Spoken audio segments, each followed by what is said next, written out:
Yeah. Is that just a rock? No, that is not. That's actually iron from the wreck. Is it really? It is. Nearly 40 miles off the coast of Key West, Florida, Marty Lagina has just made a discovery believed to be connected to the Atocha, the legendary Spanish treasure galleon that sank more than 4 centuries ago. See how it's slightly oxidizing there? Yeah, I thought it might be silver, but is it iron? It's iron. Could that be from the wreck? Good chance of it. All right, I found something. I found a piece of the Atocha, maybe. Yeah. Shows we're in the right place if it is. Well, that's a good sign, right? Any start is a good start. Just a rock. I have spent countless hours on the wash plant conveyor on Oak Island. And I know it's tedious, I know it's somewhat boring. This is a little bit different because we know exactly what to focus on. We're looking for green, we're looking for emeralds, and we're hopeful, as Mel told us, generally they find things. So it should be exciting. When I'm swimming around the hole, I'm looking for anything that doesn't look natural. You're looking for man-made objects, encrusted artifacts. Most people will swim right over an artifact. They're just not really trained to look for an encrusted object. You know, they're expecting everything they find to be shiny gold. You know, and it reminds me a little bit, again, of when I was the other side of Florida doing the 1715 Spanish treasure fleet, and we pulled up parts of the ship. You know, like that is incredible history. It's not gold, but you're holding something in your hands that's been under there for 300, or in this case, 400 years. And to know it definitively. Yes. Well, you heard the captain say it. This is from the Atocha. So it's at least 400. Could be old. That's crazy. Every artifact we recover tells a little bit more of the story. It's like another piece in the puzzle of the Atocha shipwreck. What we're looking at is a scatter pattern of artifacts over 9 miles long. So every time we find another piece of the puzzle, we mark it. What it is, where we found it, how deep in the mud it was, etc. After 2 minutes of water, rev twice for dread shutoff. After 2 minutes of water, rev twice for shutoff. We're standing by.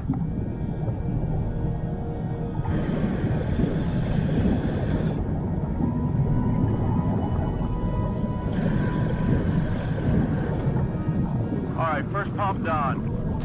After operating the airlift for more than an hour, Melvin App and Jacob Bell must now surface in order to rest before their next dive. I've got your tank.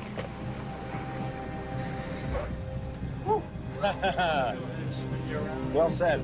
They also have their own discoveries to share with the team. I saw something in here, man. Some in my hand, some in my pocket. Oh! What we got? What do you got, Mel? Got a little piece of the ballast stone. Oh, wow. Ballast stones were stones of various sizes used to weigh down and offer stability for galleon ships as they traversed the seas. According to the official manifest of the Atocha, because it was transporting so much treasure, some of the valuables were actually intermingled with layers of the ballast. That's definitely a piece of ballast. And why do you say that? Yeah, how are you sure? Well, out here in the ocean, the bottom is pretty much going to be coral limestone. This is quarried stone from Cuba. You can tell by looking at it, it's got a higher, you'll see quartz veins in it. And then there's also Cuban River rock. Look at that piece. Wow. So this one's a barrel hoop fragment. That is a barrel hoop fragment. Once again, from the iron in it, we've got the rust stain, looking good. A piece of an iron barrel hoop, potentially from the Atocha? Generally composed of iron or heavy steel, barrel hoops are the metal rings that hold wooden cargo containers intact. The question is, just what was stored in the barrel that this artifact came from?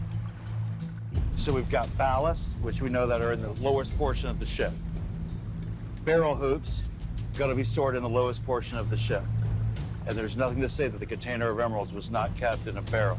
Wow. Now, that's amazing. The more you find, the more questions there are. The more questions, the more you look for. The more you look for, the more you find. There has been a suggestion, a strong suggestion, based upon these museums and archives, that you put treasure in barrels. So it's very possible that this very hoop we're looking at might have held the emerald contents of a barrel. All right, you want to do another one? I'm ready. We got daylight awaits and get the next diver in the water. Good to go? Good hunting. There you go. Divers down. Divers down. I got a good feeling about this, Matty Blake. Yeah, me too. Although emeralds can only be detected by sight, for this dive, Melvin is using a handheld metal detector to also look for the vast amount of silver and gold that is yet to be recovered from the debris field of the wreck. All right, it's exciting. Yeah, it is. Anything can come up, and we're sending down very qualified people with a metal detector. We're up on top with bated breath. Now we wait. Now we wait.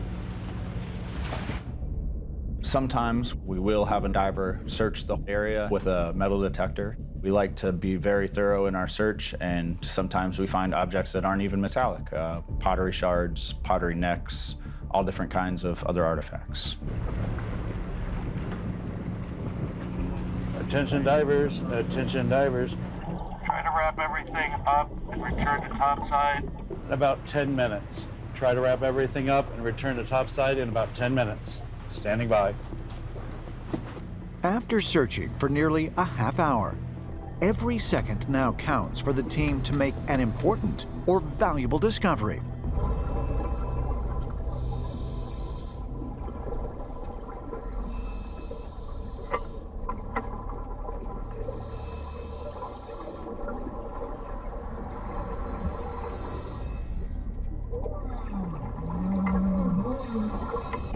It's extremely exciting to find an intact artifact for the first time in 400 years. It's just unlike anything else to bring up a piece of history. All right, go ahead and wrap your dive up. Finish your safety stops and come up to the surface. Wrap your dive up, finish your safety stop, come to the surface. Standing by. Whenever the divers come out of the water, it's almost like that hammer grab coming out of the hole on Oak Island. You know, it's like, what is in it? What's in their pockets? There's a lot of excitement in the air. Got bubbles. After pausing underwater for several minutes to decompress before their ascent, Melvin and Zach now return to the surface to share what they have found with the rest of the team. Divers are up. Well, Matty, what's your bet? What'd they find? I think our hot hand got something. You got something? Oh, yeah, we definitely have something. What do you got? We have here is a nice, intact olive jar neck. All right! Ooh, first blood! Oh, that's cool. The second I see this olive jar neck, I am thrilled because I'm telling you, right that second I knew this thing was old. Oh, check it out. You can actually see some pitch still on it. See right here? Oh, yeah. That's pitch from the original. From the original contents of it. Holy moly. Generally made of quartz and originally designed to store olive oil, so-called olive jars were utilized on 16th and 17th century Spanish treasure galleons for the transport of different types of wet and dry goods. Although they are not made of precious metals, because of their delicate nature, even fragments are rare and quite valuable discoveries for treasure hunters and archaeologists alike. The pottery itself tells a very interesting story. This was a 150-foot, 40-ton Spanish galleon, and to find an intact neck of pottery, after it survived that and 400 years of tumbling around the ocean, to find an intact piece of pottery is pretty amazing. Did you see it first with your twin optical scanners, as Gary Drain likes to say, or did you feel it? It was mostly buried. There was, about a little corner of it? Yeah, only about a quarter of it sticking out of the sand. Sand or mud? It was right in the mud, mixture of sand and mud right at the crease of the hole. Captain Tim's very excited about this olive jar pottery top because there weren't very many. That makes it a rare find. It is considered to be right up there with silver, gold, and jewels. Now, where will this go? This will obviously Bag it and tag it. short-term go in there in the water. Bag and tag it. This is certainly from the Atocha, and therefore it has to be at least 400 years old. If that doesn't get your attention as a treasure hunter, then you should leave the business. I think I see Mel there. Oh, there's Mel. Mel! How you doing, bud? Hey guys, Tony, Maddie. Good to see you again, brother. Great to see you again. 2 days after their meeting at the Oak Island War Room, You guys ready to go out find some treasure? Oh, yeah. Maddie Blake and Tony Sampson have arrived in Key West, Florida. They're heading some 40 miles out to sea with treasure hunter Melvin Apt to a location where the Fisher family's salvage vessel known as the Magruder is anchored over a debris field related to a famous shipwreck known as the Atocha. We're about 15 minutes further north of where we were the last time you guys were here, in a little bit of shallower water, an area we call the Bank of Spain. They've recovered so many silver coins there, it's like visiting the bank. Wow. Fantastic. It's unreal when you pick up a first silver coin in 400 years, the feeling, genuine surprise, genuine shock, and a part of the history of that coin. Last time I was here, we were at Emerald City looking for emeralds, and now we've come here to the Bank of Spain. It's shallower diving. It's a little further out, though. But the hope, of course, is to find that stern castle. And if we find the stern castle, then you're finding what could be untold riches. Let's hit it. Let's do it. Captain, full speed ahead. We moved several miles away from Emerald City, further down the Atocha Trail, to an area where we're likely to find artifacts that would have been in the stern castle. The stern castle is the rear section of the ship that housed the wealthy passengers, the clergymen, some of the more valuable artifacts of the Atocha. Oh, I see Captain Tim. Let's go!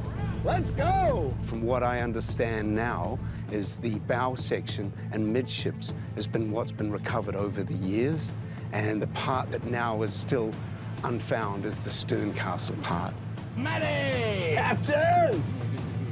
I hope you brought the good vibes, brother. I hope you brought the good vibes. Having arrived at the Fisher family's salvage vessel, the Magruder, Melvin, Tony, and Maddie are greeted by Captain Tim Mead, an expert salvage diver in his own right, who has spent the past 13 years serving aboard the Magruder. Well, yeah, you know Tony. He's a expert diver, adventurer extraordinaire, and he's the right guy to help you guys out today. Birds of a feather flock together, bro. You're more than welcome. It's good to have you on board. This is an all-star crew on the Magruder, and now we've just added Tony Sampson to the mix, one of the best divers in the world. So I'm very excited. I want to know more about how you found this spot. Yeah, we go into the chart room. And All right. I'll show you right there where we're at exactly. Tony, you just hang on a little bit longer, brother. A little bit longer. I am very optimistic, but I'm also very hopeful that we can come up with something on this, what's been an incredibly successful treasure salvage operation for a very long time. I don't want to come here and report back to Rick and Marty that we were empty-handed on this trip. All right, Captain. I remember a map last time. Is this different? This is different. This is where we are excavating. We're currently right here. Oh, so this is us here, okay. When the wreck sank and she started breaking up in the second hurricane, she was getting shoved this direction. Her midsection was all together here, breaking up, and as she's getting tossed around in the storm, her treasure is falling out, falling out. And the interesting part about this is you can see there's all these circles represent holes that we've excavated. And of course, here's the legend. Everything's color charted. Yellow means gold. Last year, my engineer, Zach Moore, recovered a 2 Escudo gold coin. Right here's the gold coin that we recovered last year. Yep. And right in line is the same denomination. Holy moly, it's a straight line. So we're right on the treasure trail. We're right on what Gold treasure. I've dubbed it the gold line. So when you start seeing gold in a line like this, do you think you could be upon that stern castle? The thought is there might be a lot of wealth hidden in that stern castle. There's going to be a ton of wealth in that stern castle. And why? Well, there's 35 chests of cargo registered to the church. So the church didn't have to tell the registry what they were putting in their boxes. It was just 35 chests of gifts. All right, great. Well, let's continue this trail of gold, shall we? I think it's a great idea. Let's go ahead and get the yellow coloring pencil out in preparation. Let's go ahead and sharpen it up, and let's do it. Okay, let's go get wet. I'm in. Get in the water. Here she goes. In order to prepare the search area for the dive operation, the team will utilize a method designed by Mel Fisher in the 1960s, known as mailbox blowing. They are in. Clear to go. Using 2 large steel tubes, the Magruder's engine wash is redirected 90 degrees downward, creating a powerful jet stream to clear sand and silt away from the ocean bottom. Starboard engine fire up. It is this method that has helped the Fishers recover more than $800 million in treasure from the Atocha so far.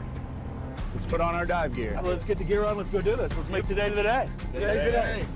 I'm super excited to go out there and dive with Tony and see what he and I can find. Hopefully we'll find a bunch of gold, bunch of silver, bring up some really cool artifacts. Can I have a sip of that? Tony and I will systematically search the hole visually and work our way left or right around the hole. And Maddie should be topside on comms. We'll give volume on that, bud. We won't know until we get in the water. Squelch. And so channel 1. Yep. On this dive, we're using scuba gear, but with comms masks. And so the comms is wireless. It's run by a transducer dropped in the water. Juicer away. So as we get our gear ready, everything's prepped, comms units prepped. We've got the right team, the right tools, the right place. Today's the day. Divers good? Divers are clear. Good hunting. One. Go get it, baby. Number 2. Divers in. Now the fun begins. This is unbelievable viz, over. I read you loud and clear on that. It's about 25 feet. Topside. This is diver, over. Tony Mel, I can hear you guys. I got ears and eyes on you. I can see your bubbles, fellas. Everything looks good. Great day for treasure hunting. Let's find some gold. Over. Well, let's get down in the hole and see what we can find. Mel, this looks like craters of the moon. Yeah, it's like somebody took the Sahara Desert and dumped a bunch of water on top. From the top of the sand down to the bottom of the hole is about a 10-foot slope into the center. Just ascending down here, I can't believe this hard pack. This is the sort of place we might find a coin stuck in the crevice, over. Precisely right, Tony. We're gonna have to really take our time and visually inspect each one of these little cracks and crevices. That way we don't miss any artifacts. Coming in. I think I see some wood over there. Let's go have a look, over. Mel, it's Maddie on the surface. Did you say wood? Confirm. Wood, over. Definitely looks like there's some wood sticking out of the dirt there. Coming in.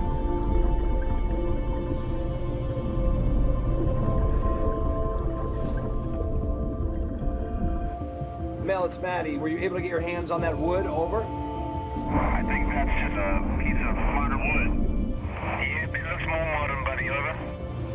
Let's check over there. Coming in. We've got this large hole. I'm going to put my line into it, over. Let's try to clear some of those rocks out and see what we can see underneath them. That's coral. What's that? Looks like it's just shells.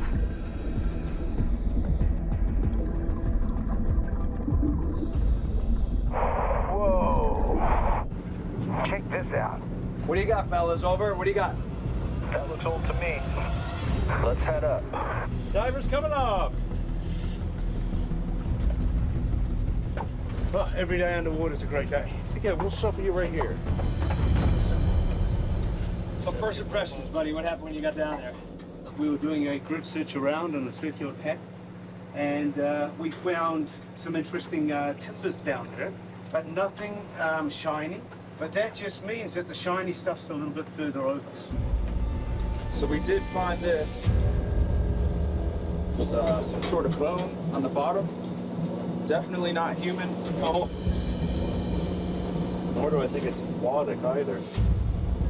Really? It's where all the marrows Yeah. gone. Wow. And it's discolored from being up against iron. Huh.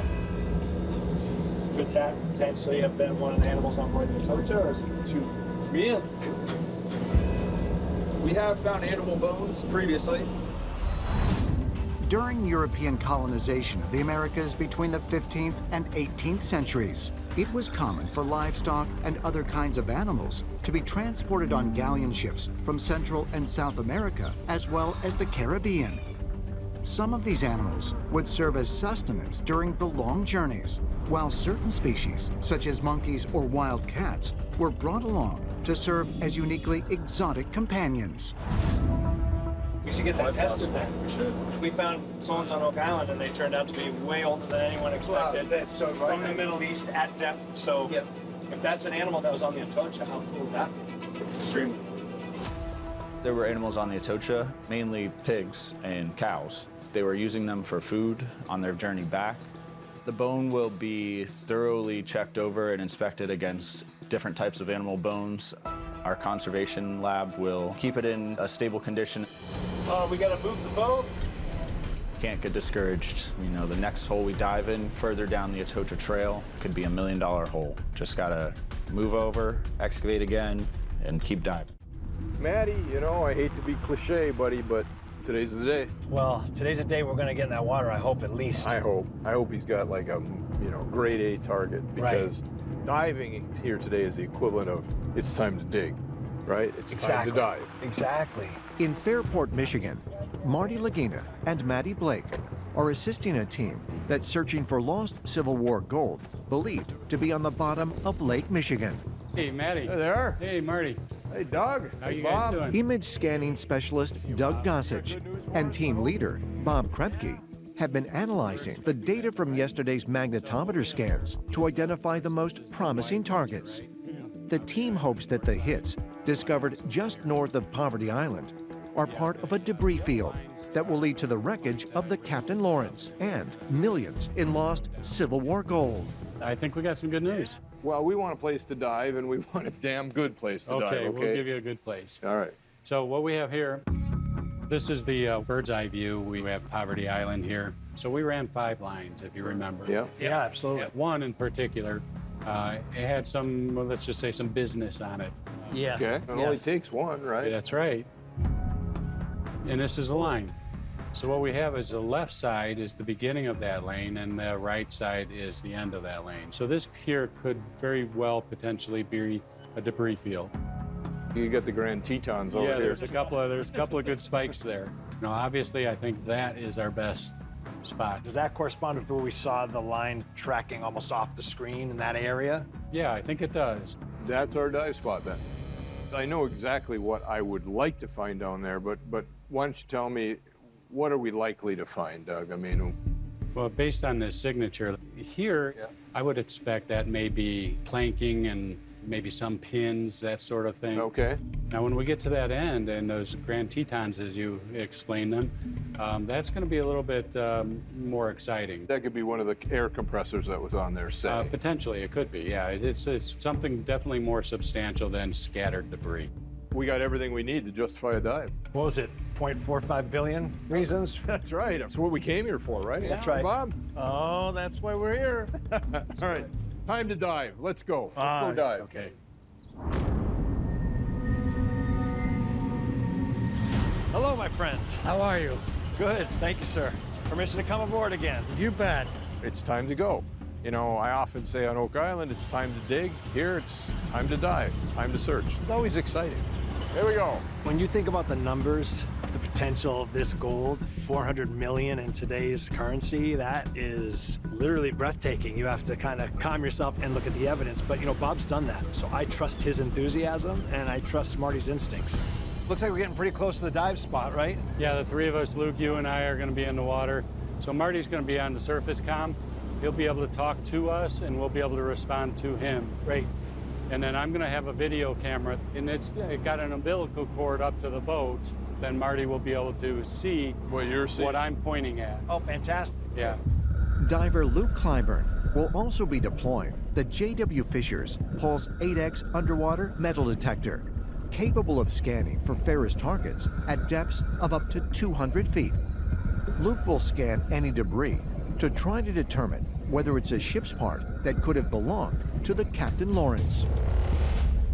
All right, we're here. We're going to throw the anchor in. We'll have Noah throw the anchor in, get us situated, and you guys get in the water and see what you find. All right, guys, suit up. Let's go. We're going to try this. Great. Let's go. Yep. Once again, we have a dream team assembled for a mystery like this, and specifically this one. I mean, Doug Gossage is incredible at what he does, using that magnetometer to get scans. Also has a wealth of diving experience, so he's perfect for the job. And Lou Clyburn, who's got literally thousands of hours with dives in Lake Michigan and the Great Lakes. So I couldn't be diving with two better people.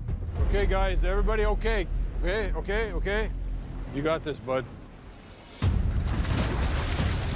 We've done all the equipment checks. We've gone over my gear. This is it. It's go time. In a sense, you're trying to find a needle in a haystack, especially underwater. So I'm excited to see what we come up with. Can you hear me, Maddie? Marty, can you hear me? 10-4.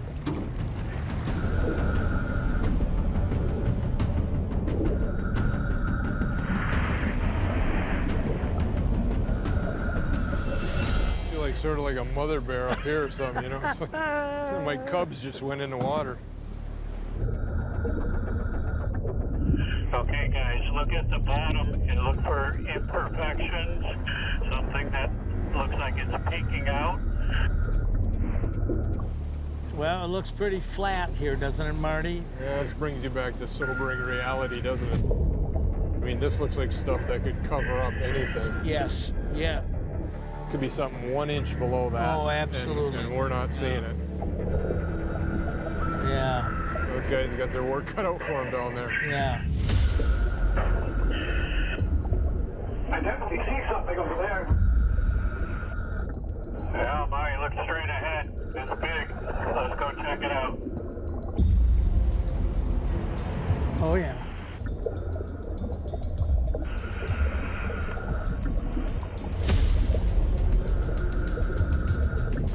Yeah, that's all rock.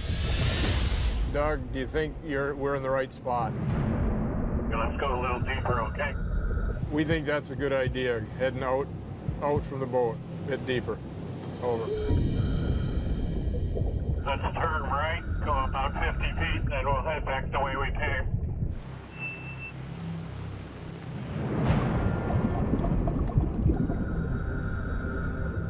We start making our way back up that ledge from 50 feet up, and I see something, and I point to it. What's that? What's that? Well, that's something, it looks like. Here we go. That's definitely shipwreck material. It looks like a deadeye. They use deadeyes on ships a lot, and they were a round cylinder of wood with holes in them, which is why they were called deadeyes. And you'd run the cabling through those. It's wooden post with the metal rod running through it. 100%, that's old shipwreck material. That could be Captain Lawrence. What's that? Yeah, what's that? What's that? In Lake Michigan, just off the coast of Poverty Island, while investigating a shipwreck believed to possibly contain $400 million in lost Civil War gold, Rick Lagina and the team have just made what could be a surprising discovery. I haven't seen that before. We got something else there. Possibly two wrecks, one across the top of another. That does. It looks like two. Right now, I'm following the imaging on the screen, and we see what clearly could be a ship, and then all of a sudden, we all kind of realize that there could be two. So we got one shipwreck this way, and another one laying across it. Holy moly. So you got one here, and the other one across it. And that would fit the story, right? Definitely fits the story. Come on. This is great. This is one of those awesome times when what you're finding fits the story. And the story here is that a ship sank after they jettisoned Civil War gold into Lake Michigan. Another ship at a later date came, possibly found some of that gold, but then sank.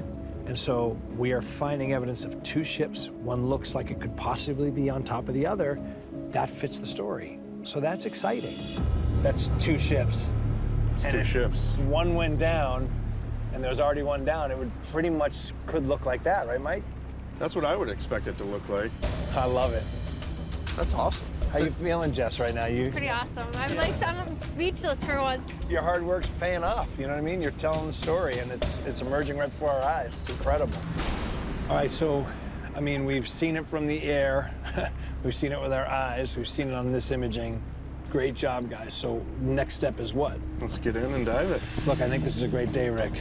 It was better than a great day, as far as I'm concerned. And whenever you can take your analytics and overlay it onto the historical narrative, you've moved the dial. Mm-hmm. And the next way to move the dial is what Mike is saying. You've got to get wet, right? You gotta get wet. Well, it's getting late, so let's get that dive plan going and get back out here tomorrow morning and just get at it. All right. Great day. It's been a great day.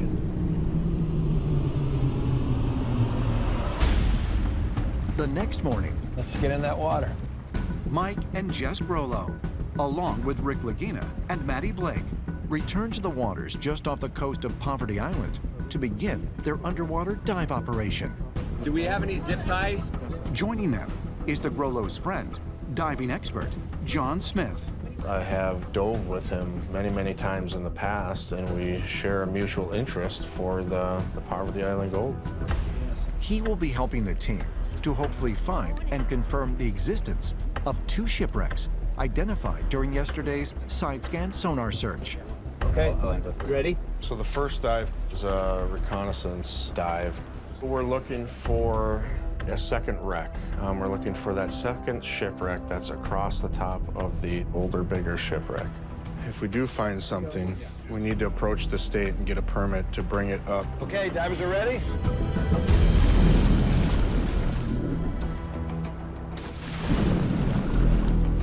Divers are down.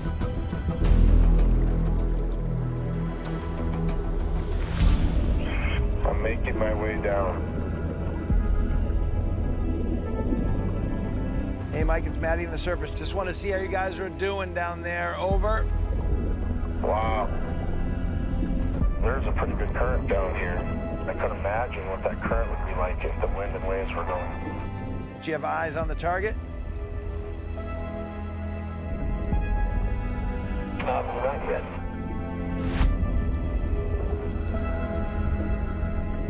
There's so much to look at down here.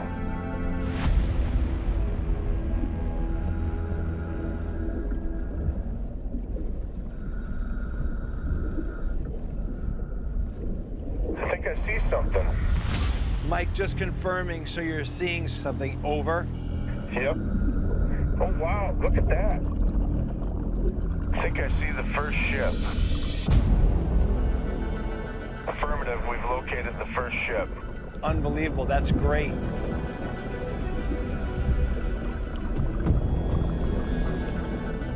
This is amazing. Currently, we're over the bow in the shallow part. It's pretty broken up here. They're over that shallow The shallow one, so the part that first we ship. can see. It looks like he said it's pretty broken up. What it looks like to me is maybe this ship went down, and because it was in such a shallow area right off the big lake, waves came in, busted up the wreck. I mean, it looks like a tornado. You know, stuff was rolling down there, and it's a huge debris field. It's the top deck of the original ship. The one we were able to see from the air. There's a lot of rocks that look like ballast rocks. A lot different from anything else on the floor here. Mike, I'm just confirming ballast rock. You think you see ballast rock? Over. That's what it appears to be. Well, that would be cool if we have ballast stones down there near the wreck. Ballast stones? Lying adjacent to the wooden remains of a shipwreck on the lake floor? During the 18th and 19th centuries, ballast stones were commonly placed on the hulls of large sailing vessels to offer additional weight and stability to ships as they traveled over rough or unstable waters. Could these ballast stones suggest that the shipwreck the team has just found might date as far back as as the Civil War? If so, might it be the ship that once carried the lost cache of gold that the Captain Lawrence and its crew were reported to have found in 1933, before also sinking to the bottom of the lake? The ballast zones are key in a lot of ways because, first of all, it narrows what kind of ship it could be and when that ship was sailing. All right, and I'm going to swim a little bit deeper towards the stern of the wreck.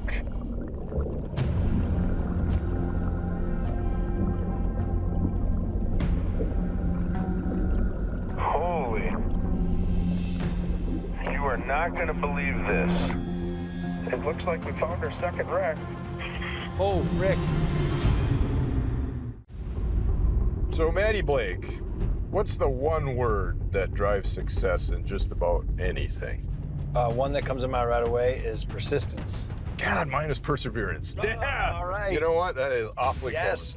We dug hard yesterday and we hit a target and couldn't get to it. And so we still have 10 chances. And that excites me, you know? Absolutely. That's why there's shovels in the back.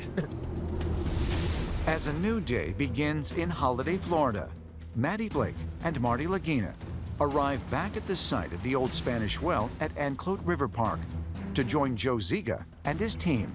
Good morning, guys. Morning, Captain. They are searching for approximately $140 million in gold that the French privateer Louis Ari and his indigenous allies are believed to have divided up and buried in 11 different treasure caches 2 centuries ago. We got some information for you. Good. So let me show you what we came up with. Earlier this morning, researcher Michael Gattuso conducted another GPR survey of the area in order to identify the most shallow and potentially reachable targets. We rescanned these, and if you can see, when we went around the 18-foot circle, we actually had strong possibilities. One there, one here, one there, so within 10 feet, but the only problem is they're 10 feet deep. All of them? Well, not all of them. We hit one that's 5 to 6 feet. Here? Right here. Yeah, it fits right in that perimeter we kind of created based on your math, Marty. It was right on the line. Is it a coincidence that these things were 10 feet apart, right on the 18-foot line? You know what I mean? That's the thing. All right, let's do it. Another day of digging. All right, guys, let's hit it. Let's do this.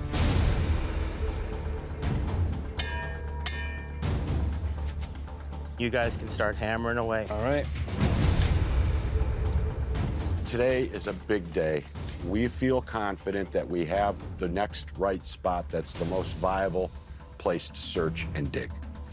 Okay, come on, Aaron. Find me something good here. I'm trying. This is the target we want. The excitement level's over the top. Oh, what is that?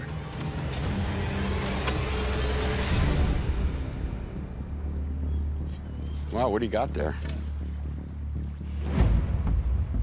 I mean, it's badly rusted, Yeah. but it is a nail. It's a clinched nail, so it means they would have pounded it through and then bent it. And then bent it over. So it wouldn't come back out. Oh, to seal something to hold it in? I would guess it's a hand wrought nail. Ooh. What would you estimate the age of that? Late 1700s, 1790s. Yes. I need 1817 era, so. Now the problem is it's in the backfill. So we've lost the context. We don't know where the fill came from. That's the thing. And it could have been out there and then dredged. And dumped here. Exactly. So that predates 1790. We need to take it back to the lab, clean it up the best we can, but it's in the backfill. It's in the backfill, understood. But yet, if there were pirates skulking around here doing things, this would put it in the time period. Yeah, so and where did this backfill come from? where did the backfill come from? Yeah. If Ari was here, which we believe he was from the history, tells us he was, this fits that timeline. That's good. Want me to scan real quick? Yeah. Yeah, you keep hitting There's that your spot. hit, man. It's right there. Don Ferris is showing up. We're still getting those gold signature hits. So no one wants to stop. We're tired, our hands are blistered, our backs hurt. None of us are spring chickens. I'll speak for myself, but we ain't stopping. As long as those hits keep coming, we ain't stopping. The non-ferrous is right here. So we'll just hammer away, get rid of this, and then the exciting stuff happens in the orange. All right. That puts some pep in our dig. Oh, look at that, Doc. Yeah, there we be. There's orange. Got change in color. We get through this sort of white-looking stuff, which is the surface here. Beach sand. We get into a very different colored strata. It's orangish colored. Is that orange enough? Yeah. This is the area where now Dr. Taylor says we have to sift the sand to look for artifacts. Coming at you. Oh.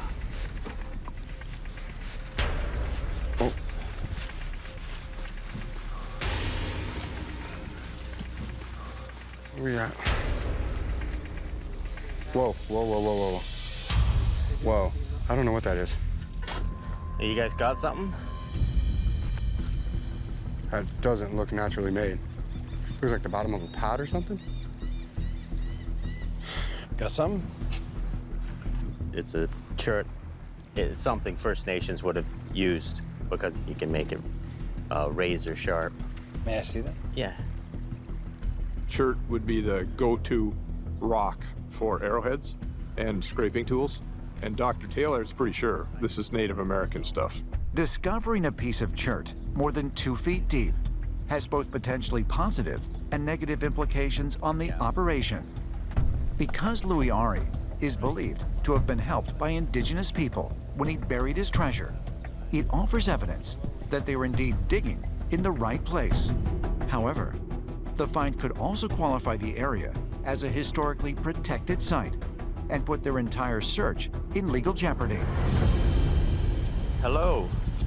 Upon discovering these items, we had to have Dr. Aaron Taylor call the Tampa History Center and get instructions as how to proceed because our dig has now changed.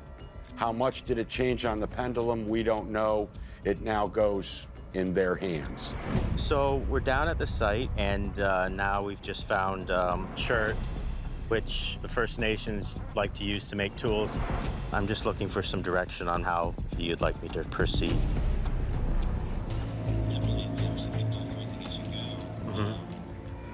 In the back of my mind, I know, boys, this could be the end of a short day here.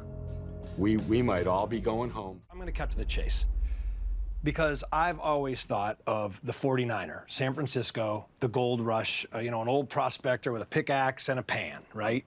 Well, I've come to learn recently that that's not even close to the whole story in America, and that the gold rush actually started in North Carolina. In fact, not only did it start in North Carolina, every bit of gold that went to the U.S. Treasury domestically from 1804 to 1828 was found in North Carolina. Wow, I didn't know that. And I stumbled across this article about a family, Tim and Ross Fisher. Okay. And these Father, guys, son. father, son, they found a giant, massive gold dredge on their property. And they are uncovering it and basically trying to make it almost like a living museum, but also they're finding gold on that property. So they are finding gold in the dredge itself. Tim? What's up, guys? Good to meet you in Good to see person. you, not on a computer Tim screen. Fisher, yeah. Ross Fisher. Hello. Hey, Ross. Matty Blake. How you doing? Nice to meet you. Good to meet you guys. Well, this is incredible. Yeah, you won't believe what you're going to see just through those woods, man. We're going to look at some virgin territory here. Absolutely. It's Oh, yeah. never been seen by man in Yeah, 115, we can break it up. 117 So years. we're gonna find a lot of gold. Devil's there, we're going to find it. All right, let's get geared up. All right. Let's go. I'm getting a sense that both Tim and Ross are super proud of what they've built. Here we go, hold on tight. Awesome. And they almost can't wait for us to get into the camp and see this dredge and see exactly what they put together. If I was on vacation around here, I would pay money just to do this part. Oh yeah. Right? Totally. Wow. Hold on tight.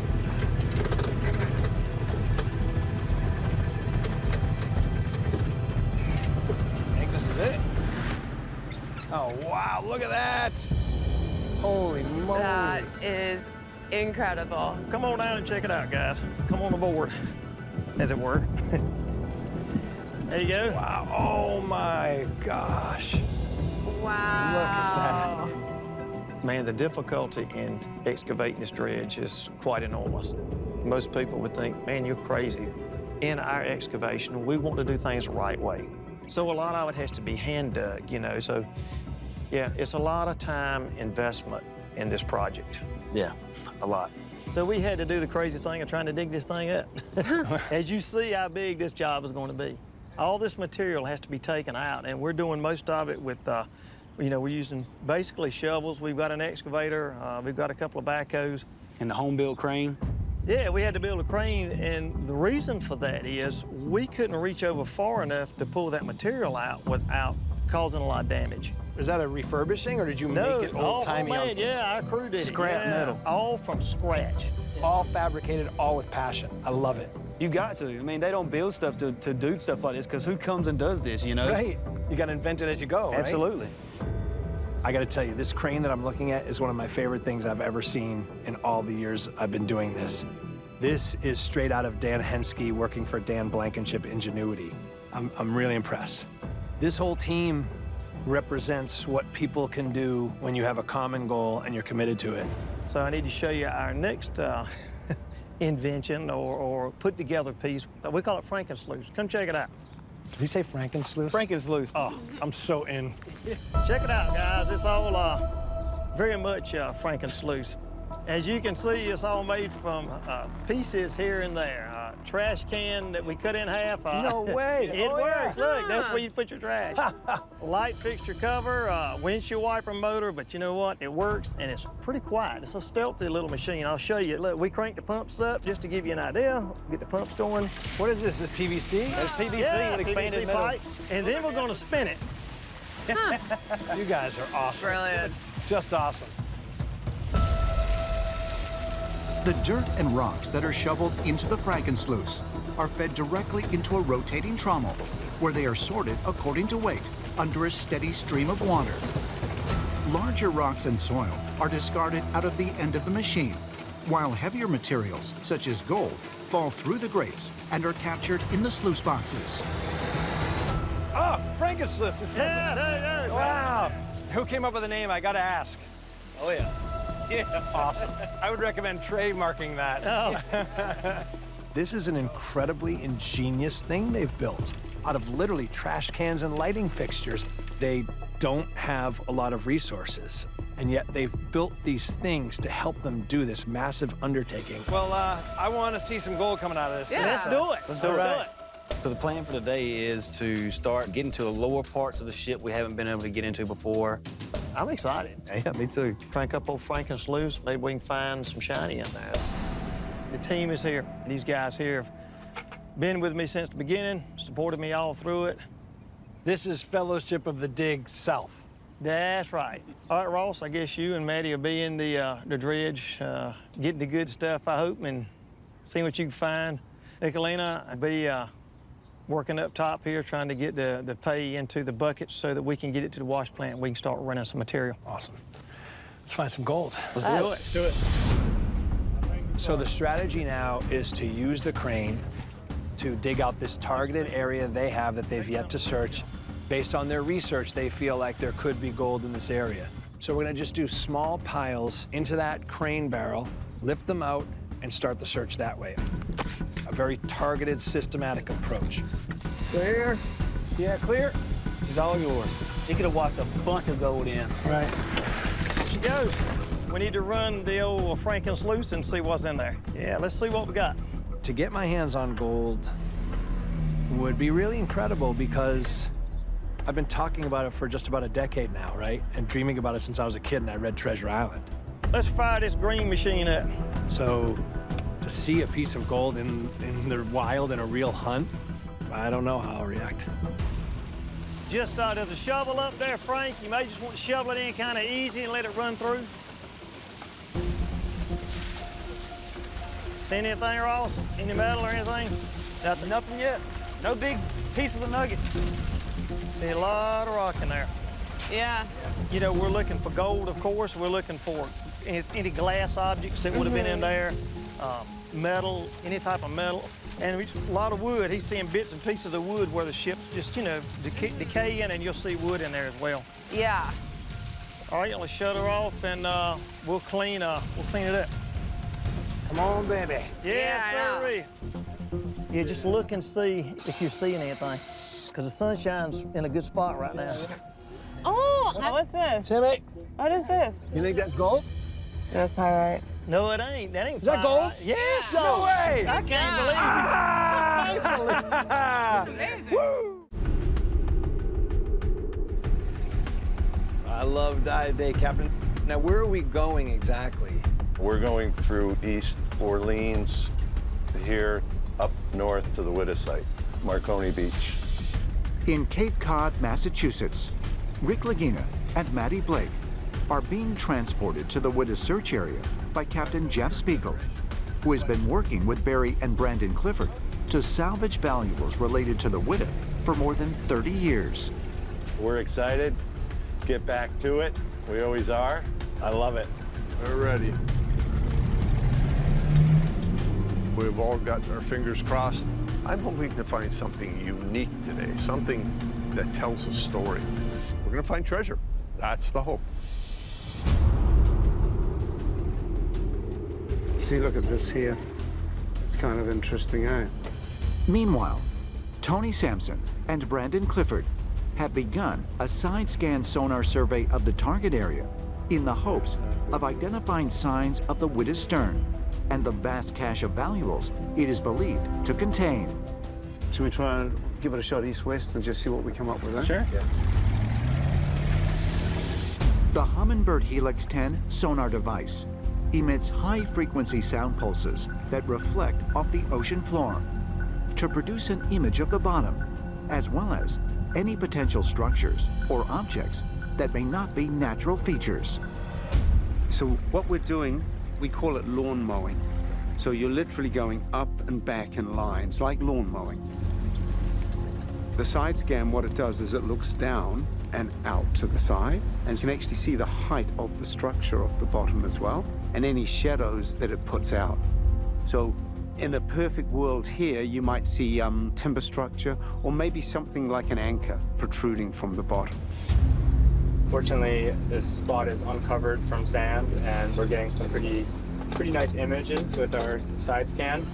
While Tony and Brandon continue their side scan sonar survey. Hey!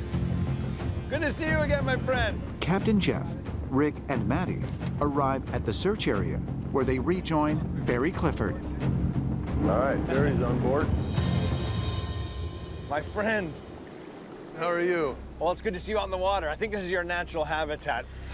Been here a long time. Yes, sir. Almost 40 years. I see your son is over here. What's the dive plan today with him? We're essentially following artifacts that we found before, and we believe are leading to the stern. Ooh. So all of the valuables that they stole from the 54 ships that they captured were supposedly in this area. Wow. While Tony and Brandon gathered the data needed to dive on the wreck of the Whydah from their boat, Rick, Maddie, and Barry Clifford are monitoring the operation from their own boat less than 100 yards away. Look how linear this is. That's kind of weird, eh? I mean, that is unbelievably linear. You know, maybe cannon, possibly. Yeah. That's what I think, yeah. On the side scan, when we're looking at it, we're actually seeing artifact that looks like cannon. Our heart rates are going up, and we're getting excited seeing this sort of stuff on the bottom. Yeah, this is a good area to dive. Boat 1 to boat 2. Yeah, copy that. You're loud and clear. We're gonna set up and we're gonna head inshore to this wreckage that we're looking at and make a couple dives on it. We scanned the wreck and it looks pretty interesting. There are a few shapes that look like cannon with deep shadows. Pretty interesting, so we're excited to go jump it. Okay, all right, standing by. Boat 2 out. When you hear things like that, you want to jump in the water yourself. This could be a section of the ship, and what's happening with this weather we've been getting are things that have been getting uncovered. But who knows, that could be a piece of the Whydah. Incredible. All right, well, we have a comm system. We can stay in touch with the divers as they dive here, so I'll get the transducer in the water and we can monitor their progress. Okay. Tony and Brandon are just about to get into the water. They're on their dive boat. Barry, Rick, and myself will stay topside, monitoring comms, staying in communication with them.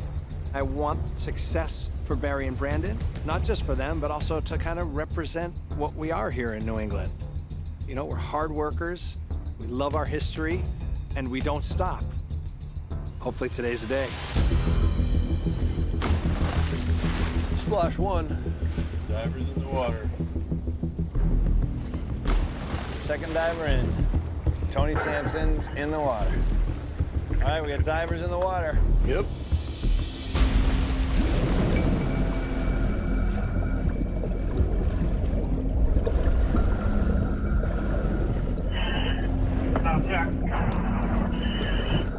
Comms are here, we hear you. Over. We splash, and the currents aren't bad at all. We start to descend down. The heart drops a little because we realize the visibility is around that 2 feet to 3 feet maximum.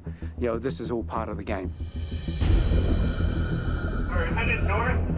We're 50 feet out. Diving on the Whydah is very technical. You know, we depend heavily on safety, you know, and technique. We deal with an ever-changing climate down there. When you're working with other divers, you're really depending on each other to be there and to be able to support each other. Wow, okay. We're on our target. What is that? That's definitely tilting. Ooh. Repeat, did you say on target? Confirm, over.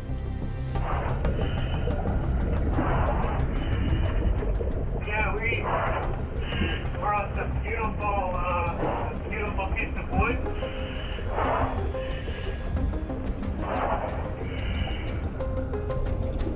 We like to hear that, Brandon. Do you have your metal detector with you, Tony? Over. This is fantastic. It's on the metal detector. Everywhere. Love it. Sing, baby, sing. Wow, this is unbelievable. As a new day begins near Mechanicsville, Virginia, Gorgeous out here. Maddie Blake and metal detection expert Nicolina Bohr are continuing a search of the Pamunkey River with treasure hunter Matt Howell and his team for an estimated $65 million in buried valuables connected to the famed British Revolutionary War general, Charles Cornwallis. You guys had a great day yesterday. Yeah. So you're on a roll. Let's keep it going. Yeah, absolutely. There's our team. There we go. Yay! Today we're diving the same river, but a little bit further upstream. The volume of water and the depth is significantly different. Significantly more tree entanglements and things falling on the river up here where it's smaller. So there's a little more obstructions up here, a little less current. Let's get some gear on. Yeah, let's go. Matt and I spend a lot of time together checking on our gear, making sure everything's safe and right for us throughout the day. Here, Maddie, to be ready for these hunts and make sure that we're prepared to be able to go out and make these dives in these rough conditions. So we have a solid plan before we just disappear into the darkness. All right. Great day, everybody. Let's go. Woo! Divers are in. Check, check. Maddie on surface looking for a comm check. Can you hear me topside? This is Brad. Brad, hear you loud and clear, my friend. Divers, how are the conditions down there? Is the viz better than yesterday? Anything, any targets? Over. They're certainly better than yesterday. We do have a little more visibility. I believe Matt is working on a target right now. Ooh. Keep going. Dallas, where in your research, based on everything that you've learned, where would you pinpoint, like X marks the spot, the town was here? Where would it be? I think it's right here over our shoulder. Right over here? Yeah. Wow. And what do we know about the town, you know, just what they were doing? It was a tobacco port, and Cornwallis came through here, we think, at least twice. Well, we know he came through here once because he burned the warehouses and lots and houses in the town. The problem is we can find no concrete evidence where the pier was. If we could find the pier, we'd be on to something here. Yeah, absolutely. I see something. Oh, we have a diver surface. Maybe he found something. Oh, he got something. What is it? Oh, man. Awesome. Oh, man. This looks promising. Oh, man. Wow, here. So see that iron that Matty has in his hand? I think that's a piece of a dock. You think it's a dock? Something that strapped wood together. Definitely. Look at this brick. Look at that. Is there a way to tell if it's postmodern or not? Well, see, yeah. it's handmade. Yeah, It's got a curve to it. Yep. It's been eroded a whole lot, so it's smooth, but they were not real it's smooth rough. like bricks are today. Yep. So it's old. Yeah, that's a handmade brick. All right. That puts you in the time period you want. Prior to the 1853 invention of the brick-making machine, which took place in England, brick manufacturing was done by hand during the colonial period in North America, using soft clay with water, which was then finished inside of fire kilns.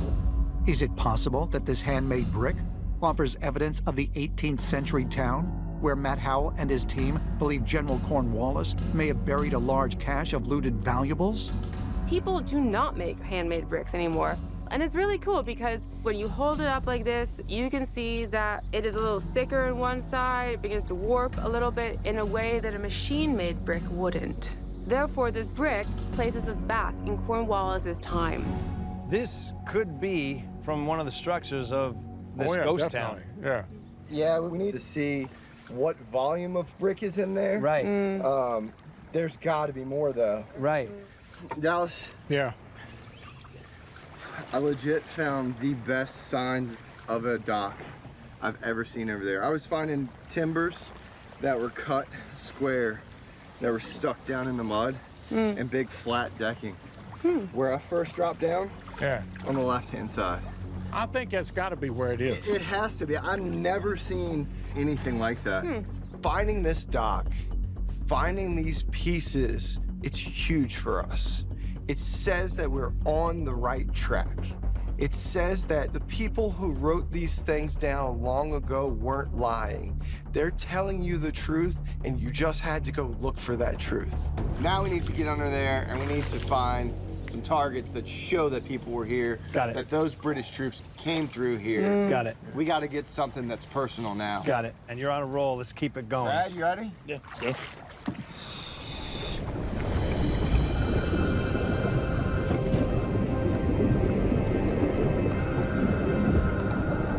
Man, be careful down there. Definitely fast-moving current, but manageable. Really low visibility. I can't see, but I can hear your machine on a target. Over. When you're doing underwater treasure hunting, there's just an energy in the air and excitement in the air because you're literally pulling history from the water. So the anticipation is high, my excitement level's really high, but it's a little scary because it's blackwater diving, huge, strong currents. They can't see their hand in front of their face.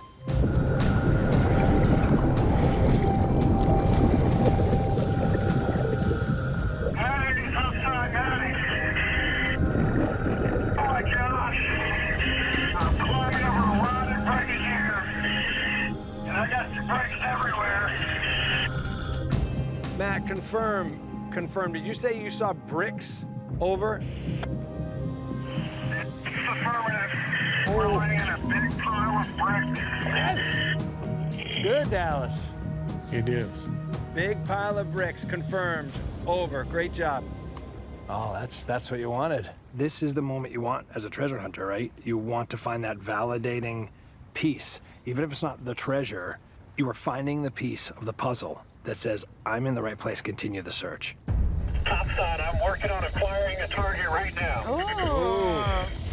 This is great. I got some good targets. You just gave Topside the chills. Way to go, Matt. Great to hear it. Keep going. Over. You can hear the excitement in his voice. That's what it is. I hear that. We got on the bottom today, and the current was absolutely kicking our butts. It's dark, it's cold, it's wet, but you get that beep on the machine, it's exhilarating. Successfully recovered the target in the pouch. Yes. Confirmed. Targets acquired. Great job, fellas. Over.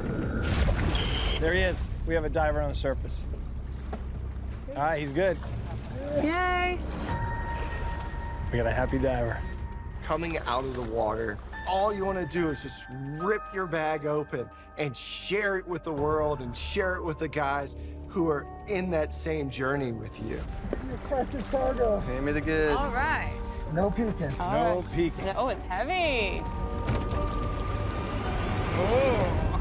That's what we were looking for. Yes. Yeah. Wow. Okay, boys, we're on the northeast side of Odaran Island. I know it's been a bit of a walk, but we're gonna head up this way now. We're coming up on the place that I've been really excited to show you guys.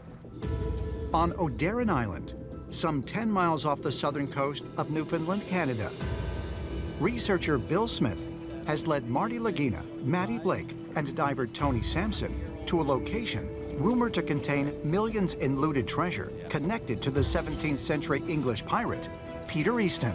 Oh, wow. This is it? This is it. Wow.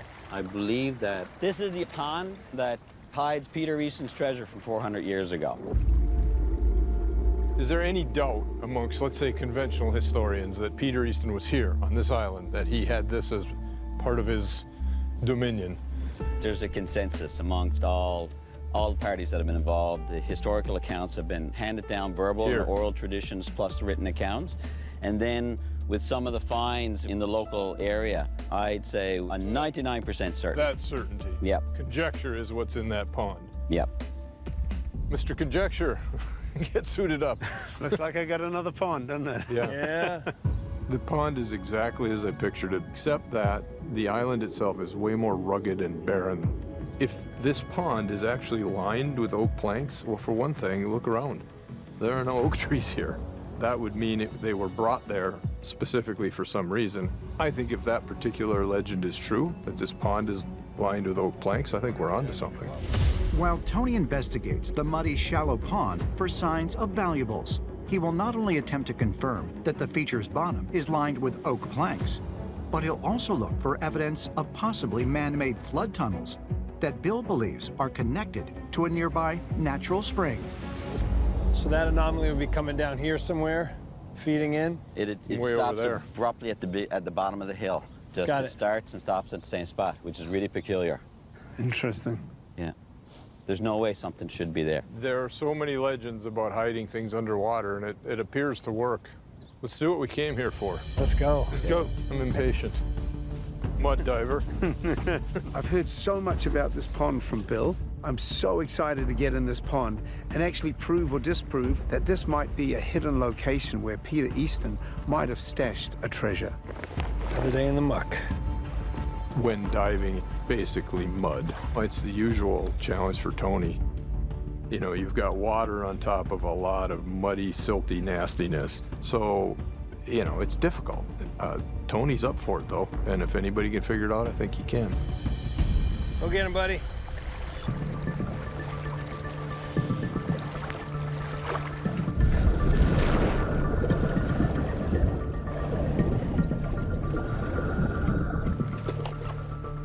Once entering the pond, I realized this is going to be a braille dive. There's zero visibility. And I have my metal detector going from side to side, and I'm slowly moving forward. So Tony's probably touching bottom right now.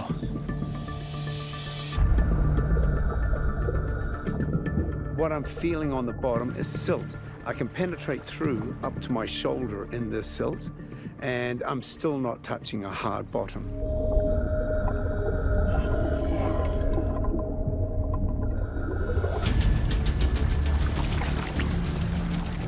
Is that a piece of wood? That looks like a piece of wood to me. Yeah. Another piece of wood. That was definitely wood. So I'm feeling my way through the silt. I can feel timber planks, almost like they've been part of a box system. So maybe some sort of drainage system. So I don't know what these artifacts are. So I can't wait to get something up to the surface and let the guys have a look at it. He's found something. Yeah. Look at that. Oh, look at that. Yeah, he's got timber. Whoa. Whoa! Wow. What on earth is that? I don't know. It's quite a collection. Yeah, That's quite a bit, looks like eh? planking to me. It stinks like the swamp, Marty, back on Oak Island. Oh, good. Huh, that is Look at definitely that. planking. Look at that. Good job, mate. Shutting off the air. There was timber on the bottom. Wow. So I don't know if it's oak, but, and then this you can see has been worked. Look at that. Yeah, that definitely has. You see she's cut on the end there as well. Both ends, yeah. It's beautiful. Look at this, they're notched out. They almost fit together like a puzzle. Yeah. Piece of a crate. Looks like a crate That could be an box. old crate, yeah. Or it felt like it was in the mud, so maybe it was boxing something in. Ah. Question is, do those grooves there in the end look fabricated or hand done? I mean, what they used to do with the old fret and coping saws, eh? You look at the beautiful French furniture that was done by hand, eh? Who knows, buddy? Yeah. Although varying styles of joinery have existed in woodworking for thousands of years, the dovetail style, which Tony has just found an example of, was widely commonplace in Western Europe during the 16th and 17th centuries. Is it possible that the team has just recovered evidence of a legendary treasure that many believe Peter Easton buried in this area sometime around 1612? I mean, you wanted an oak-lined pond. I don't know if it's oak, but it's definitely lined in that. How much of it is down there? There's still heaps. It's a start. Yeah. So I'm not an expert in wood, but when we look at the wood, there's patterns of a cutting, there's dovetailing. There's so many questions that need to be answered. Plan B is we'll do some more magnetometer work with the drone, so we're still optimistic. Good job, mate. Good job, Tony. Maddie to LiDAR team, we've called the dive in the pond for now, so if you want to run your full scan on the pond, that would be a great time right now, over. Due to the lack of visibility and thick muck on the bottom of the pond, drone expert Jordan Bannister will now scan it with a magnetometer in order to look for signs of metal beneath the wood planking. Once the scan is completed, it will then take several days to process the collected data. If Peter Easton left any significant part of his treasure under that pond, under those planks, they could find it with this technology and give us a clear picture and a real GPS-located spot to dive on, which would be really cool. Great job, guys. Talk soon. Okay, back we go. I can feel supper and a beer coming off. Oh, baby. Perfect.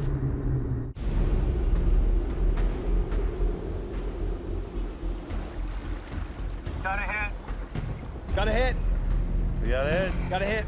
Just off the shores of Cape Cod, Massachusetts, salvage diver Brandon Clifford has just made a potentially valuable discovery connected to the Whydah Galley, an 18th century pirate ship that sank in 1717, along with historic artifacts and untold millions in treasure. I'm excited when we find these objects. These artifacts from the Whydah are very sacred to us. You know, these are all part of the shipwreck's history. Just 13 feet, 210 degrees from the pounder. Roger that. Got it. Artifact number 1, call it 13 feet at 250 degrees.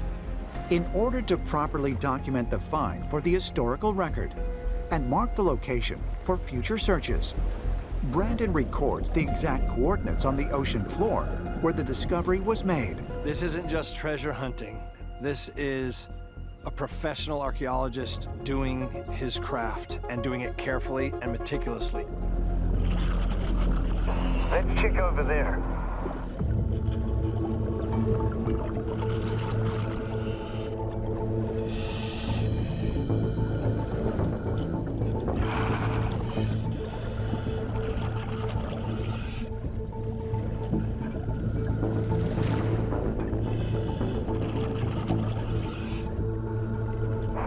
I don't see anything. Let's move on. It's really difficult to find these small things underwater.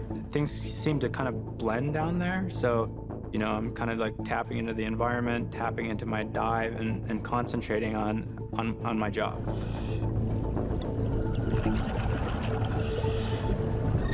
I've got another hit.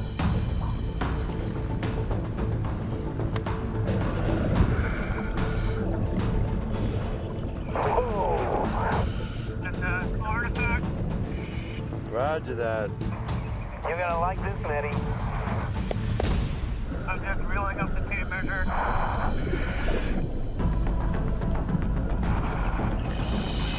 We're at 11 feet. 11 feet from the pounder. At 100 and at 180. 11 feet from the pounder at 180. Roger that. That looks old to me.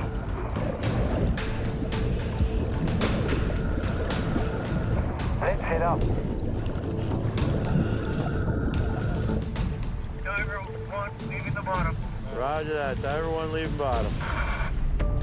Right now I'm excited because we are finding these artifacts down there, and it's kind of been a long haul the last couple days, so it feels good to recover a couple of artifacts. Diver 1 on surface. Diver 1's up. As we get up to the surface, myself and Brandon are both really excited for something to come up this time. Diver 2 on surface. I mean, it was a childhood dream to dive wrecks like this, and this could be a monumental find. From my estimation, you had some nice targets. I think you said the word artifact. Yeah, well, the first artifact, they were actually right next to each other pretty much. Oh, wow. Oh, look at that. Wow, that's beautiful. Look at that. That's an escutcheon plate, I believe, from a pistol. Wow. This was a piece of a weapon. It would go on decoratively to the side of the weapon, and it is curved in that way. It's such a cool piece. It's clearly period. It's ornate. It's small. It's really amazing. This is like amazing. So that would have been on a pirate's weapon as a decorative piece. Yep. Incredible. Yeah, exactly. You could see it has a little bit of a concave to it. Incredible. Yeah, it would fit. Dating back to the mid-1500s, handheld pistols were originally single-shot weapons composed of a metal barrel and trigger with a wood frame and handle. Metal adornments, or escutcheon plates, would often be attached to the sides as decoration. Is it possible that this artifact came from a pistol that belonged to one of Black Sam Bellamy's crew members? Or might it have belonged to Captain Bellamy himself? This is extremely important. Wow, extremely important. The side plate from a pistol is extremely interesting, and it needs to be investigated to help tell the history of what was on board the ship. What's amazing too is in this vast ocean that you guys find pieces like that, and that small but that important too. You don't find these things every day. Incredible find, Brandon. There was something else jumping out of there too. Yeah. Yeah, it's a Mexican 8 real. So it's 1 ounce. It's from Mexico. This is honest-to-goodness pirate treasure, and it's a real sign of what's to come in this area. It validates Barry's belief that this is a hot area, because in just that short last dive, they pulled out 2 incredible artifacts. There's no degradation on this at all, okay? That means this is the first time that this has been exposed down there, which is a really good clue to what else could be there. It's a good coins that we've already dug on, and then dig on them twice, they'll be concreted because the oxygen gets to them. This has been undisturbed for 300 years. That's a really good clue as to where we are. All the real treasure stories that we've been on or been lucky to hear of or be a part of, it all has that same theme, right? Pretty much. Ill-gotten gains, chased by the authorities, a need to safeguard it and then leave and never come back. That's right. And that's the genesis of almost every treasure story. A lot of them. I was thinking what we were looking for this year varied, but there were a couple direct searches for gold, which is always exciting. And it was kind of fun to kick things off basically with a search for gold with Captain Joe. Oh, yeah. That story was really interesting because I had never heard of it. Had you heard of this guy before? No, Ari? I certainly had not. Right, and that's really fun to learn these things. This Captain Ari was quite a character. Yes. This is Captain Joe's house. All right. I think I see our crew. Yeah, there's our crew. When Marty was contacted early last year by Joe Ziga, a retired boat captain from Tampa, Florida, and given the opportunity to help recover more than $1 billion in buried gold, it was an offer that he and Maddie Blake could not refuse.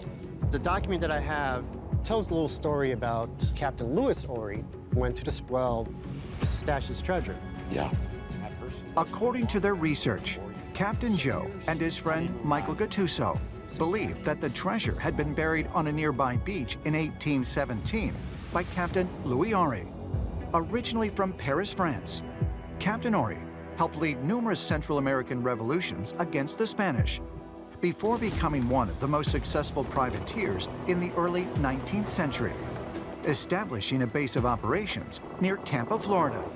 However, when the United States outlawed privateering, Ory was forced to flee, but not before reportedly burying 11 separate caches of gold on a beach near an ancient well. You guys can start hammering away. All right. After recruiting archaeologist Dr. Aaron Taylor, who secured a permit for the search to proceed. Right here, I'm actually getting a signal right here. There it is. We have a well? I think we have a well, gentlemen. Marty, along with Maddie, helped Joe and his team locate the old well and then obtain metal detection readings that indicated 11 different caches of gold were possibly buried on the beach just as Joe believed. There's definitely something here. Shall we be in? Yes. The team found several promising clues and artifacts, potentially dating to the early 19th century. Whoa, whoa, whoa, whoa, whoa. Whoa, I don't know what that is. Hey, you guys got something? That doesn't look naturally made. Looks like the bottom of a pot or something. It's a chert. It's something First Nations would have used.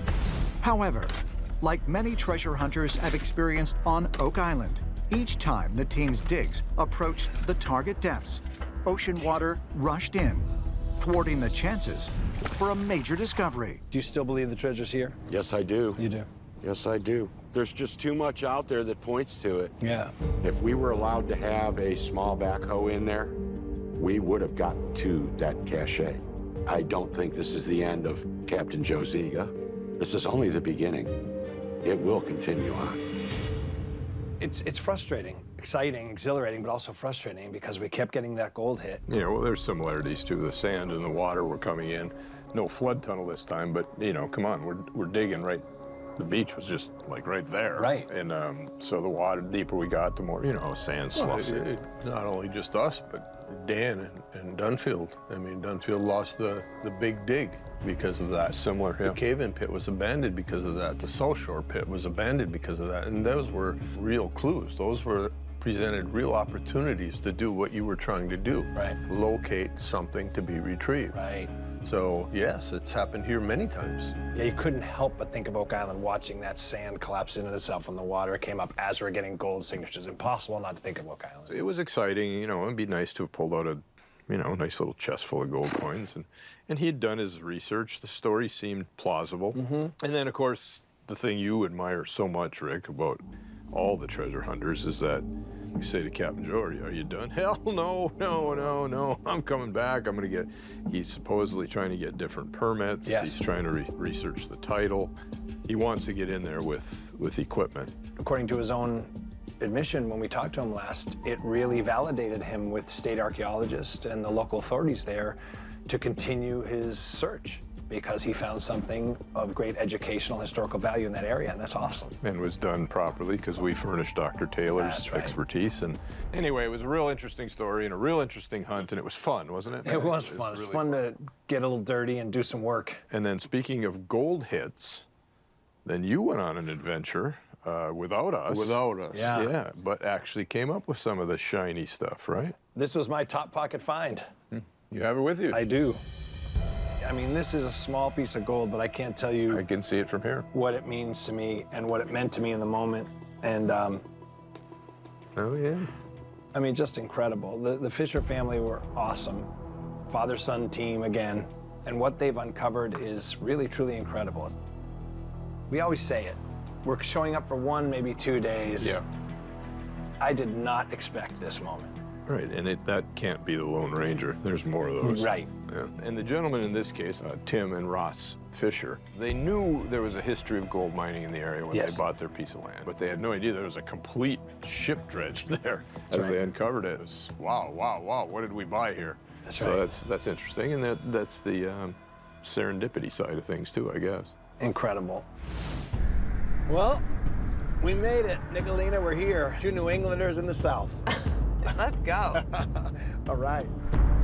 Last year, in Nash County, North Carolina, Maddie Blake and metal detection expert Nicolina Bohr seized a golden opportunity for rich discoveries with father and son treasure hunters Tim and Ross Fisher, who have been searching a gold dredge that they discovered on their property back in 2019. You won't believe what you're gonna see just through those woods, man. Holy moly. That is incredible. Come on down and check it out, guys. The dredge, which was constructed in the early 1900s, is actually a ship that was designed to float in shallow water while scooping soil into compartments. Check it out, guys. It's all very much Franken-sluice. Just over a century later, Tim and Ross have created their own gold processing machine known as the Franken-sluice, and a digging crane that they hope will help them discover untold millions in gold that they believe is still waiting to be found on the dredge and in old spoils piles that it produced long ago. Well, I want to see some gold coming out of this. Yeah. Let's do it. Let's do it. Come on, baby. Yes, Yeah, sirree. Oh, how about this? What's that? Where? You think that's gold? Yes, No way! Good job. Maddie and Nicolina made numerous incredible discoveries with Tim and Ross Fire it up. before having a portion of them processed in the Fisher's very own gold smelting plant. Throw your hand out. Gold. There you go. The spirited and rewarding adventure culminated with special gifts from the Fishers, which Maddie delivered to Rick and Marty back on Oak Island. I see a bunch of gold in here. Jeez, didn't expect that. It is some gold from our area, off the dredge. Very cool.